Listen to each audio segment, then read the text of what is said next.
Hi, I'm Zach. I had 7 years in corrections. I served my time at Oak Hill Corrections and Sandridge Secure Treatment Center. Go ahead. I'm Brandon. I was in for almost 8 years and worked at two facilities, one medium security in New Lisbon, and then a kind of a mixture of things at a Sandridge Secure Treatment Center. Why did you get out of DOC? Um, the job's very stressful. Um, Management sucks. They don't care about you. Plain and simple. I I think I had 3 years in and I got on a tactical team. I mean, I dedicated a lot of time. Extra, I never got paid for it. It was just extra to be on the tactical team, and just went downhill. I bet you, what, 3 years ago is when it really went downhill. Well, not to be political pro either way, but once the state workers got blamed for a lot of stuff and the you know whether I'm not on pro union, that doesn't matter. What happened is the working conditions got worse because management and the line staff no longer had a direct line of communication. It was basically management would say this is what's going to happen, and line staff would deal with it. I mean, they would complain, but nothing really would happen. I mean, nobody wanted to lose their job, so. Um, I basically got into corrections just because a different career path. I thought I thought it'd be a great job, something to retire doing. Um, I guess moving up the ladder is what I wanted to initially do. Start out as an officer and then work my way up to a sergeant and then lieutenant and go up the ladder. But I don't know. After I was an officer the whole time, I never wanted to promote after being in because just the job itself. Um, I don't know. I was, like I said, officer my whole time. Brandon, you were, Sergeant, after a while. yeah, What's the difference between a sergeant and an officer? like the position itself in Yeah. them, in them. I think it depends on where your Yeah. post is, because it could be darn near the same thing, or it could be pretty different. Like sometimes there's sergeant only posts, like control. Where else is sergeant only? Well, when we first got in, it was shift. The shift's position that ran pretty I'm trying to much think of that shift. the different facilities. Yeah. I mean, you had your lieutenant or captain that ran the actual shift, but you were the go-to man. But that everything's changed now that they can't get anybody to work the job. They have officers working sergeant posts. They have officers working spots that shouldn't be. Well, they got white shirts working officer posts. Yeah, I mean, it's just ridiculous. But I mean, back then there was basically your officer did most of the grunt work, and the sergeant did some of the grunt work, but could also delegate. Like on a housing unit, the sergeant would, assign inmates to their job assignments, fill out how they're doing with their job assignments. Like you got swampers and you got servery crews to do the kitchen, and I don't know, a couple different. It's easier to keep inmates occupied with minute jobs than to have them get antsy and violent. So you just give them things to do, and the littlest job title for an inmate is something to be proud of, because BSI, that was a big one. Mm-hmm. BSI, you'd make like a couple dollars an hour, which is big money in prison, where a soup costs 10 cents. You know? Being at a stressful job, and you said you had poor management. How did you deal with the stress of the job itself? Alcohol.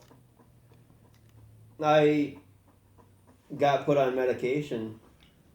I had to. It was affecting my home life. I mean, ever since I've been off, I'm not on medication anymore because I don't need to be.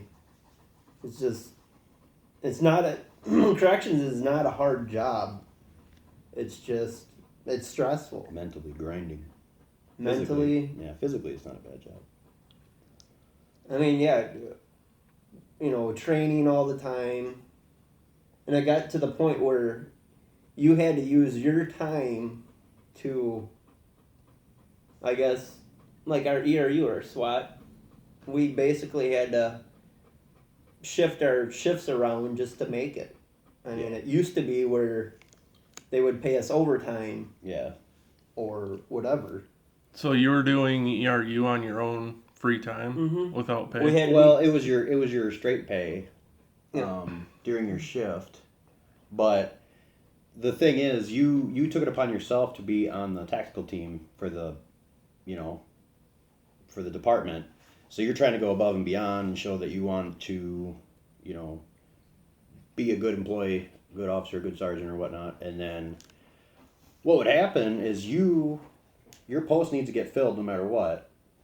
So you would leave and go to the range and train on straight time on your shift, and then someone else from a different shift would get offered time and a half to fill your spot.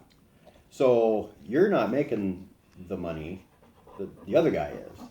So that just, I mean, it sounds whiny, but it's a whole bunch of stuff that add up. Just another stressor. Yep, just Really. another thing to add to the pile of crap that.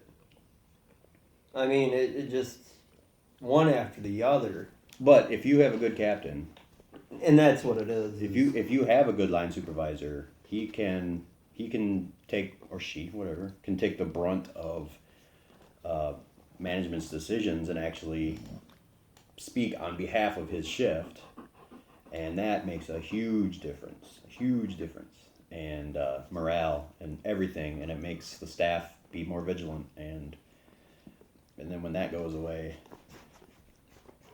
it Yeah. just falls apart real quick. And like you were saying, if you have a good crew to work with, the job was great. Yeah, there's a lot of camaraderie. We had, quite a few captains that were good captains, Mhm. and then everything started falling apart. So they're close to retirement, and they don't want to, Bruce fought for us Mhm. all the time, Yeah, and it got to the point where he couldn't do anything anymore. So he got out. but it was nice because there weren't really many secrets, unless it was definitely needs to be a secret, like investigation or something. But anything he talked about with upper management, he disseminated to his staff. He gave and us a heads up on stuff that was going to happen. and that made you feel like a group, like a tight knit group. So you wanted to go out there, and if something was happening out in the institution, you wanted to take care of it because you wanted to make your captain look good, because he made you look good. And It's respect is what it comes down to. yeah, respect in prison is everything. There's no money. I mean, there's a little bit of money in your cash accounts, but respect is the number one thing. If you want to give it to get it, you got to earn it. And if you don't give it, you'll probably get at least injured somehow. Is that between staff or between staff and inmates? Typically inmates. Inmate on inmates, all about respect. Obviously, staff has, they're in charge of the inmates. But if you go out and disrespect an inmate in the day room in front of his friends, you're basically telling that inmate, you are going to hit me. Yeah. Because what's that inmate going to do? Just get disrespected in front of all of his peers, lose all that respect from his other inmates? If you disrespect him bad enough, he needs to do something to show that he's not going to take that, and that makes his rep go up. He's gonna go to the hole. Yeah, for a couple days. What would he do? But And he's gonna be back out in general pop. and Back- like it never even happened. Back in the day, you would have done, 360. But they've changed everything. But I that's, they're, Guys go to the hole for maybe 72 hours and they're out like nothing even happened. and when we say the hole, we say like, it's a very sanitary concrete floors, sliding cells that are activated electronically from a main control center, but it's not solitary confinement because our guys we would do rounds every 15 minutes, write down exactly what they're doing. We talk to them during the day, an 8-hour shift. We would go chow, and we would do cell cleaning, and we would do showers, and we would do med pass a couple times a shift. I mean, we're constantly up and down these rooms, and then the inmates amongst themselves, they would play chess with each other through their room. Like they would have a singular room, but they would just talk to each other through the vents or across the hall. They would talk, have communication, have conversation, and like they'd play Battleship. They'd each draw out their own little cards, and they would be like A1, B6. Same thing with chess. They'd be like my rook from, and then they would have a corresponding grid pattern. Honestly, there was guys that loved SEG just because they had privacy. Mm-hmm. They had their own room. They weren't around a bunch of the. I mean, they were around a bunch of the worst inmates, but they couldn't get to them. They're protected. Whereas in General Pop, you walk around at any moment. You could get. Well, you could either anywhere from a conversation to a hit on you. So, SEG was nice. It was like your own little hotel. So even punishment was not even punishment. No, it wasn't that bad. I mean, if your mindset was you needed to be around other people, yeah, it would you could see it depress some people. But isn't that kind of the point? I mean, it's a punishment. We're not going to, cruel and unusual at this point. But when you were a kid, did a timeout make you a little bit down? Yeah, that was the point. No. But it was never, if you stab another inmate, what are we going to do with you? Keep you out in General Pop so you can do it again? What are we going to do? It's the jail within the prison. Mm-hmm. I mean, if you have family that's an inmate because they wrote bad checks or they were a drunk driver, they were a nonviolent offender, but they're in prison, and then you got another inmate that is a violent offender and is beating up other inmates, wouldn't you want your family member to be protected? Or would you feel bad because somebody else went into SEG because they were beating up your family member? I mean, it's just ridiculous the way the public feels about this stuff. They just don't understand how it works in there. So. And I mean, even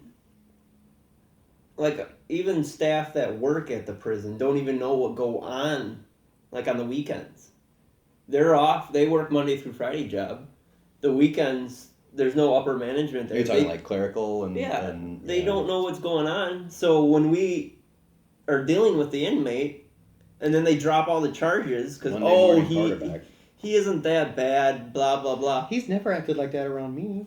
And that's just it. The inmate deal, they see these inmates maybe 10 minutes a week. We're with them there every day.